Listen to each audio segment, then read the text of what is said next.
Sir, Hanuman Beniwal आप पर तंज कस रहे हैं और आप उन्हें सम्मानीय बता रहे हैं। आपको क्या तकलीफ है भाई, मेरे पे कस रहे हैं नहीं कस रहे हैं? हमारा सम्मानित सांसद है ना, तो कहाँ दिक्कत आ रही है? आप तो देख रहे हो कि कुछ न कुछ लेके जाऊं, लेकिन वो गोविंद उठा राजस्थान में 7 सीट पर आपने अब थारो पेट भरियो को क्या खबराऊं, तो कुछ कहीं घड़ी कह दिए चलाया तो 7 सीट पे कल हो गया। अब प्रचार कैसे करेंगे? कुछ प्रचार में क्या प्रमुख मुद्दे रहेंगे आपके?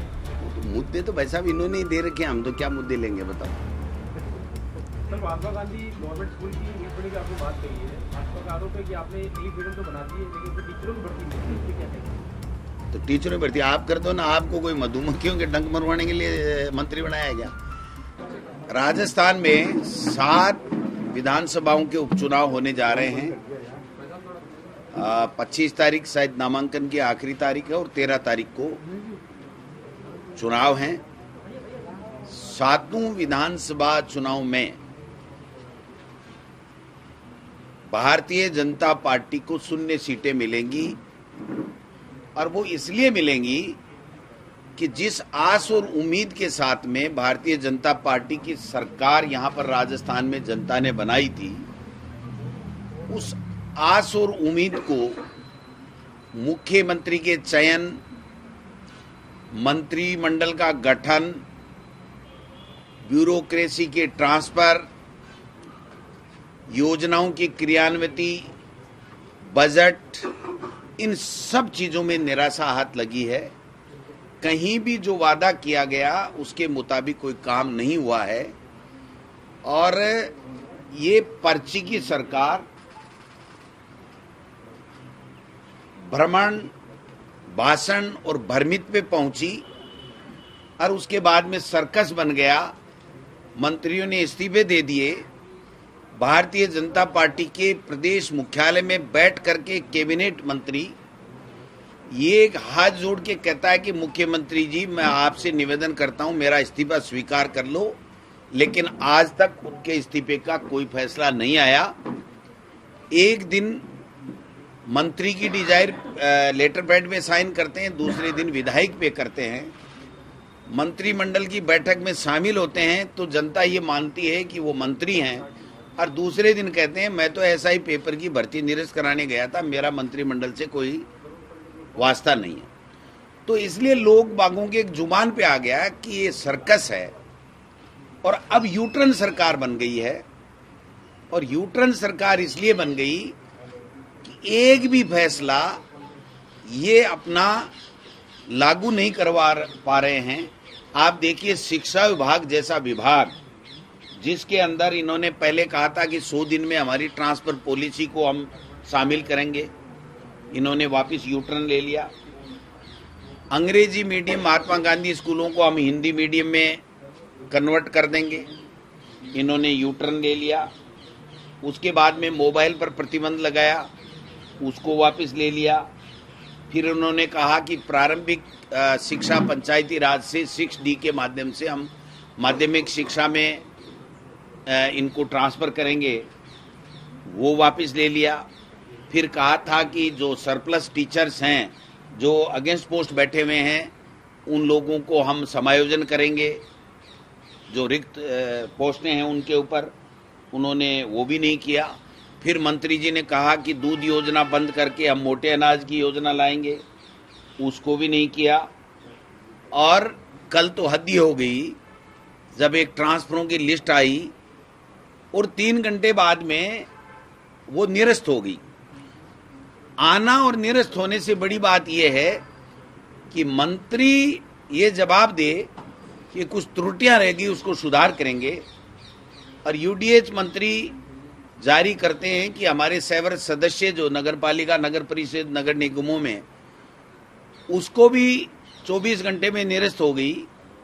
तो मैं समझता हूं कि ये यूटर्न सरकार बन चुकी है, इसलिए जनता का इनसे मोह भंग हो चुका है। जनता के वेलफेयर के लिए इन्होंने गर्मियों में न पानी की व्यवस्था की लोगों के लिए, न बिजली की व्यवस्था कर पाए। बरसात में सड़क टूटी पड़ी है, उनकी बात नहीं कर पाए। बरसात में किसान की फसल खराब हो गई, उसका मुआवजा की बात नहीं कर पाए। कोट पैंट सिला लिए और विदेशों में भ्रमण कर रहे हैं। और विदेशों में कोई इनसे मीटिंग ही नहीं कर पा रहा है, होटल में बैठ करके और पर्यटक की तरह घुमाई कर रहे हैं। तो ये राजस्थान की जनता देख रही है और इस चुनाव में मैं समझता हूं कि उपचुनाव के अंदर इनको सबक सिखाएगी कि आप जनता के लिए, जनता ने आपको बनाया था, इसलिए जनता के लिए काम कीजिए। आज एक एमएलए ये नहीं कह सकता कि मैं इस सरकार में ये काम, सही काम भी करा सकता हूं। एक मंत्री नहीं कह सकता, मुख्यमंत्री नहीं कह सकता। ब्यूरोक्रेसी का भी मनोबल टूटा पड़ा है, 3-4 ग्रुप हो गए हैं, कोई किधर खींच रहा है, कोई किधर खींच रहा है। तो ऐसे में राजस्थान में जनता ने सरकार बनाई, लेकिन सर्कस देखने को मिल रहा है। गुड गवर्नेंस नाम की चीज नहीं है। आप बताइए कि एसपी की अगर उसी के मातहत कार्मिक अगर उसकी लोकेशन ट्रेस कर रहे हैं और आज तक सरकार की तरफ से कोई एक्शन की बात नहीं आ रही है, तो ये महिला सशक्तिकरण की या महिला अपराध को रोकने की दिशा में कोई काम करने की बात ये लोग कैसे कह सकते हैं। आए दिन हमारी नाबालिग बेटियों के साथ में बलात्कार हो रहा है, माफिया हावी है, चाहे वो खनन माफिया हो, लैंड माफिया हो, और ये तो एक ही एक बात कर रहे हैं, रोजाना पढ़ने को मिलता है। 2 मंत्री कहते हैं कि एसआई की भर्ती निरस्त होगी, तीसरा कहता है नहीं होगी, चौथा अफसर कहता है कि ये हो गया, 5वां कहता है ये हो गया। भाई साहब, ये सर्कस दिखाना तो बंद करो, जो निर्णय लेना हो निर्णय लो और नई भर्तियां निकाल करके नौजवानों को, बेरोजगारों को रोजगार देने का काम करो। 10 महीने बाद भी कांग्रेस की सरकार को कोसते रहेंगे और ऐसे पेश करते रहेंगे कि साहब पेपर लीक हो गए। पेपर लीक भाई साहब देश में भी हुए हैं। नीट का पेपर लीक हुआ, एफआईआर लॉन्च हुई, 140 के खिलाफ चार्जशीट पेश कर दी, तो वो पेपर लीक क्यों नहीं हुआ? 25 लाख का पेपर था। हमारे समय में नीट का पेपर लीक हुआ, निरस्त किया, दोबारा भर्ती कराई और नियुक्ति दे दी लोगों को।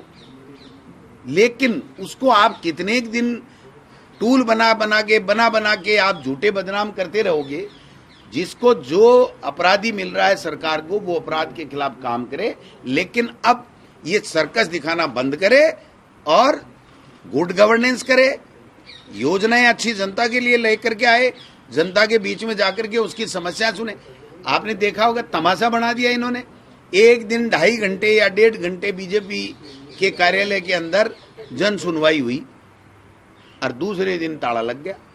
वो कमरा ही नहीं खुला, कहते हैं सुकूनी नहीं है, अब सुकूनी कमरा है तो कोई दूसरा बना लो भाई।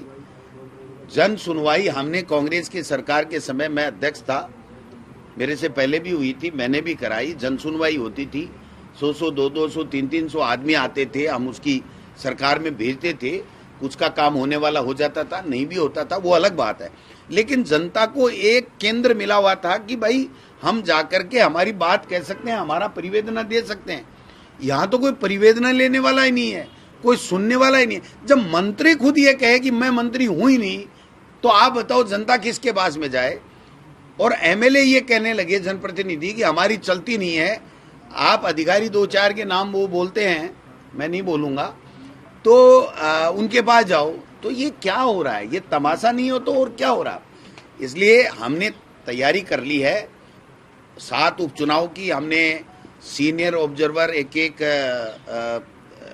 विधानसभा के लिए बना दिया है और हमारे संगठन के 2 पदाधिकारी होंगे और बाकी चुनाव के लिए 4-4, 5-5 सीनियर जो हमारे एमएलए, एक्स एमएलए, ऐसे लोगों की हमने वहां पर टीमें बना दी है, जिसकी घोषणा आज हम लोग कर देंगे। और पहले से भी टीम बनाई हुई है जिसने बूथ लेवल, मंडल लेवल और ब्लॉक लेवल के ऊपर जाकर के मीटिंगें की है। तीनों हमारे सह प्रभारी 2-3 दिन में 19-20 तक जाएंगे, वहां पर लोगों की राय लेंगे, लोगों से जो भी इच्छुक चुनाव लड़ने वाले हैं उनसे बात करेंगे, संगठन की बैठक लेंगे और सबकी राय लेकर के प्रदेश कांग्रेस कमेटी को देंगे। फिर हम हमारी कोऑर्डिनेशन कमेटी की सीनियर लीडर्स की रंधावा साहब की अध्यक्षता में हम मीटिंग करेंगे। उसके बाद में हमारे प्रपोजल हम लोग प्रदेश कमेटी की तरफ से हम आला कमान को भेजेंगे और जो आला कमान वहां से उम्मीदवार देगा वो उम्मीदवार हमारा कांग्रेस का उम्मीदवार जीत करके चुनाव जीतेगा। अलायंस के लिए हमारा केवल लोकसभा में इंडिया गठबंधन में आरएलपी की सीट हमने दी थी। नागौर में हनुमान बेनीवाल जी जीते थे, एमपी है हमारे इंडिया गठबंधन के। अब विधानसभा उपचुनाव में समझौता होना नहीं होना या और किसी के साथ होना नहीं होना, ये सब पार्टी हाईकमान तय करता है। इसमें प्रदेश कांग्रेस कमेटी का कोई रोल नहीं होता है। इसलिए जो भी पार्टी हाईकमान गठबंधन के लिए निर्णय लेगा तो हम उस निर्णय के साथ जाएंगे, नहीं तो हम सातों जगह हमारा कांग्रेस की तैयारी है और हम चुनाव लड़ेंगे। टिकटें कब तक घोषित कर देंगे? 25 3 बजे पहले कर देंगे। 25 तो लास्ट है। अब लास्ट तक तो कर ही सकते हैं, करने को तो पहले ही कर दें। अब मुख्यमंत्री जी पहले विदेश से आए, फिर इनकी टिकटें विकटें भी हों, उनको भी देखना पड़ता है किसको कहाँ से क्या मनाना धनाना चलता है नहीं चलता है, सब चीज़ें जहन में रख के चलेंगे सर। लेकिन मैं ये कह सकता हूँ कि उम्मीदवार ऐसा होगा जो जनता जिसको चाहती है, जो जनता के बीच में रहता है और पब्लिक जो हमारी कांग्रेस का कार्यकर्ता ये कहता है कि ये जीतेगा और ये हमारा उम्मीदवार होगा, तो उसी हिसाब से पार्टी हाईकमान निर्णय लेगा। कुछ सीटों पर जैसे दौसा का नाम चल रहा है कि वहाँ आप स्ट्रेटेजिक तौर से एन वक्त पर बीजेपी के नेता को भी टिकट दे सकते हैं। जो आप सोच रहे हो वो काम हम नहीं करेंगे। सर, बीजेपी और ये कह रहे हैं कि हरियाणा चुनाव के नतीजे का असर राजस्थान में नजर आएगा, मॉरली बूस्ट है वो बीजेपी। उनके पास इसके अलावा सामान ही नहीं है। ये उनको केवल वो मुंगेरी लाल के हसीन सपने हैं। हरियाणा चुनाव अलग था, यहाँ का चुनाव अलग है। यहाँ पर सरकार भारतीय जनता पार्टी की बिल्कुल पूरी तरीके से विफल हो चुकी है। संगठन हमारा यहाँ मजबूत है, नेताओं में एकजुटता है। ए से लेके जेड तक जिस भी कैटेगरी का जो भी नेता है वो सब एक बंद मुट्ठी के रूप में एक साथ काम कर रहा है राजस्थान में। तो मैं समझता हूं कि यहाँ पर किसी तरीके की कोई मुगालते में भारतीय जनता पार्टी रहे तो वो उनकी वो जाने। उनका चुनाव तो वो कौन प्रभारी जी हैं वो आएंगे तो वो भाषण देंगे तो कुछ ठीक हो जाएगा। Sir, Mahatma Gandhi government school की इंग्लिश मीडियम की आपने बात कही है। भाजपा का आरोप है कि आपने इंग्लिश मीडियम तो बना दी है लेकिन उसमें टीचरों की भर्ती नहीं की, इस पे क्या कहेंगे? तो टीचरों की भर्ती आप कर दो ना। आपको कोई मधुमक्खियों के डंक मरवाने के लिए मंत्री बनाया गया? आप शिक्षा मंत्री हो, आपकी सरकार है, आपने कहा बंद करेंगे, हमने कहा करके दिखाओ, नहीं कर पाए तो आप भर्ती कर दो। भर्ती करना इनका काम है, हमारा काम थोड़ी है। अगर इनके कोई समझ में नहीं आ रहा है डिपार्टमेंट या कोई बात तो हमसे पूछ ले, हमारे से जो हमारा विजन होगा हम बता देंगे, माने नहीं माने वो उनकी बात है। आप लोगों से पूछ ले, आप कितनी जो चीजें समझते हो, देखते हो, पूरे प्रदेश को देखते हो, तो कोई चीज आपके भी संज्ञान में आती है वो दे सकते हैं। राय मशविरा तो होता ही नहीं ना यहाँ तो पर्ची आती है, काम हो जाता है और यू टर्न हो जाता है। सर, हनुमान बेनीवाल आप पर तंज कस रहे हैं और आप उन्हें सम्मानीय बता रहे हैं। आपको क्या तकलीफ है भाई, मेरे पे कस रहे हैं नहीं कस रहे हैं?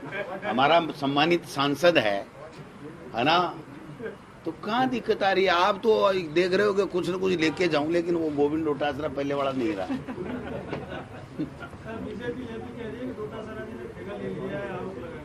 काय का